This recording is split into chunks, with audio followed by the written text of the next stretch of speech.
Hi mga B! Good morning, good evening, good afternoon, good day everybody. Pala, let's update. Ito nga yung bahay namin dati na kapag umuulan, umuulan din sa loob ng bahay. So, kailangan sahod ng planggana. At sa labas, syempre, baha. Ganyan dati ang aming bahay. Kaya naman, nag-dream ako. Nag-dream. Nangarap, nag-isip, at syempre, nag-save. Kaya nga nag-post ako noong August 4, 2025 ang sabi ko, pagagandahin kita bahay ng nanay at tatay ko. Ito yung dati, yan yung labas ng bahay namin. At ang bubong, konting ihip na lang ng malakas na hangin, bibigay na yan. Ito yung sa loob ng sala. Meron naman kaming kisame, pero yun nga, ayun, butas na dahil kakaulan. Ito sa labas. Ayan, sa loob ng kwarto ng nanay ko, sumisilip na ang liwanag ng langit. At ang bubong sa CR, yan. Ganyan ang style. At eto naman sa may sala namin. Sira na ang mga, ceiling, ganon. Kaya eto, yung time na sabi ko, start na. Kailangan ng kibain ang lumang bubong. So, nung time na yun, nakala ko ay mag-aaraw na. Ang giniwa ang bubong na yan, as in, bumuhos yung malakas na ulan. Ang maganda lang, merong sa tapat ng bahay namin, may space dyan na pwedeng tambakan ng mga kahoy, ganun. At ito yung loob ng kusina namin. Sira na yung tiles. Mag-abroad pa ba para sa tiles?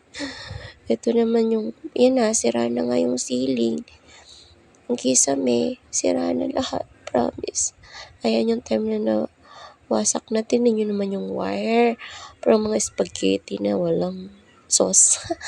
At yun nga, nung giniba yung bubong, biglang bumuhos ang ulan. Hindi ako ready, promise. Kaya yung ibang mga gamit, mostly karamihan namin gamit is nabasa. Ang natakpan lang talaga is yung ref. Tsaka yan, basa na yung foam. Oh my goodness. At wala na, yan na. Kasi naman, hindi nakisama si Haring Araw. Nagtago siya sa makapal na ulap. Kaya yan, ganyan. Umuulan. Habang binabaklas yung yero namin, maulan. Tsaka yung kwarto ko, basa yan lahat, guys. Yung TV. Buti na lang, may gulay sa labas. Yan na lang ng paganda ng araw ko. Habang binabaklas yung mga bubong naming sira, may pananim na patola ang nanay at tatay ko. Super blessed naman si nanay at tatay dahil meron silang green farm. Ganun ba yun?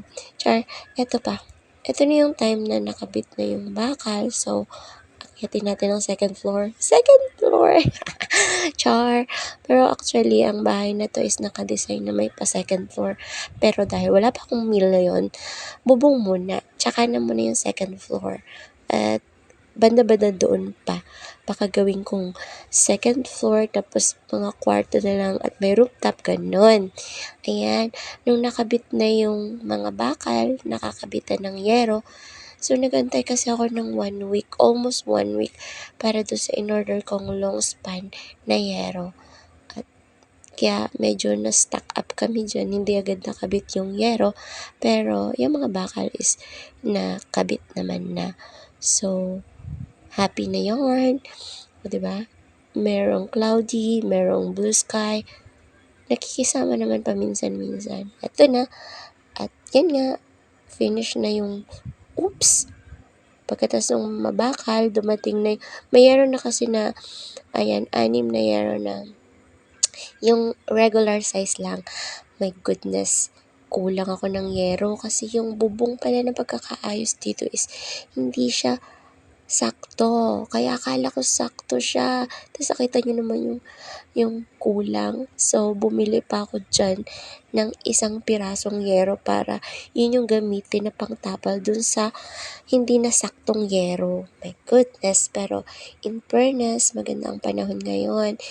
Diyan nga pala ako sa may Tanay Highways na bumili ng, ay hindi pala, meron kasi panibagong mall dito sa Tanay, sa may Mosque Way, kung saan doon malapit yung hardware na binilihan ko ng mga materyales.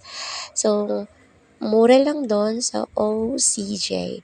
At syempre, approachable din naman yung mga nagbabantay doon. So, yan, nakabili na ako ng isang yero at saka nalimutan ko yung tawag dun sa yung parang lawanet. Hindi siya lawanet. Ano ba? Basta yun yung yung gagawing harang doon sa may harap ng bahay.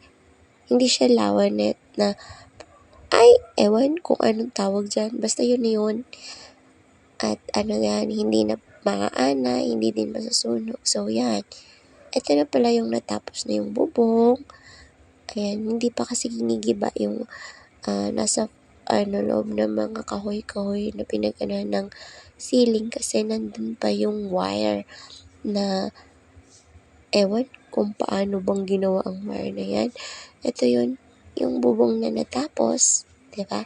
Ganda na ng bubong namin. So, galit na ngayon sa akin ng mga ani kasi wala na silang kakaining kahoy. Nakita niyo naman yung mga linya ng wire na yan, my goodness. Kaya hindi pa pinuputol na tinatanggal yung kahoy niyon kasi nakasabit pa yung wire. So, akala ko, bubong lang yung kailangan kong ayusin. Hindi pala, pati pala yung mga wiring.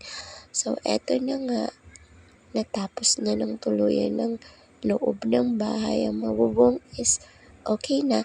At ito pala yung dating kwarto ng tatay ko. Di ko maintindihan kung anong nasa loob niyan, kaya pinawasak ko na din at pinapalitan ko din ng yero. Bumili pa din ako ng extra yero para dyan. Nakabili pa rin ako ng mga 4 na piraso. Ang ganda na ng bahay namin. Yan na yun. Yan yung sinasabi ko. Yung kulay puti na yan na nakalagay dun sa taas na yun. O, diba? At ang panibagong tindahan ng nanay ko, meron din kaming poso. Ang libre ng tubig na. Eto na siya. Daran! Yan yung front. So, dahil may natira pang pintura ng mga bakal, ipintura ko na din dyan sa aming gate. Yan lang. Buti na lang, ang gaganda ng mga bulaklak at halaman ng nanay ko.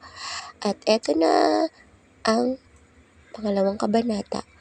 Ang pagpunta ka ulit sa hardware para bumili ng mga gagamitin sa electrical.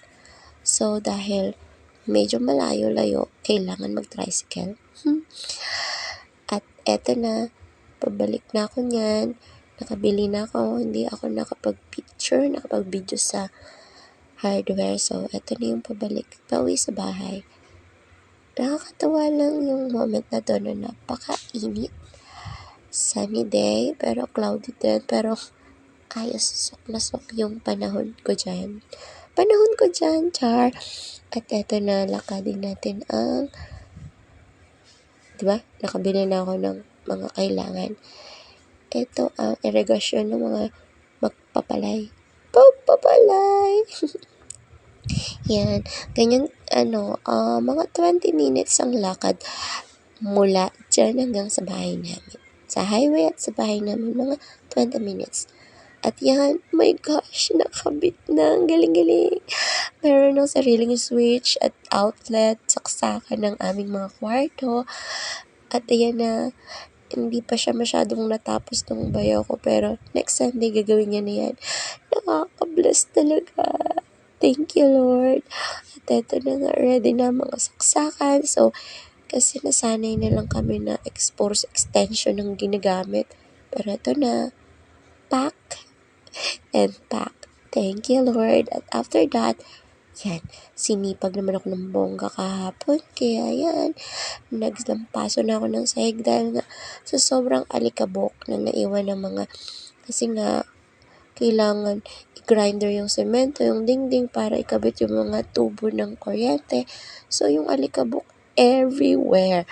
So, kailangan talagang lampasuhin. Super power naman ako dyan. Thank you guys. God bless. Thank you for watching. Bye-bye!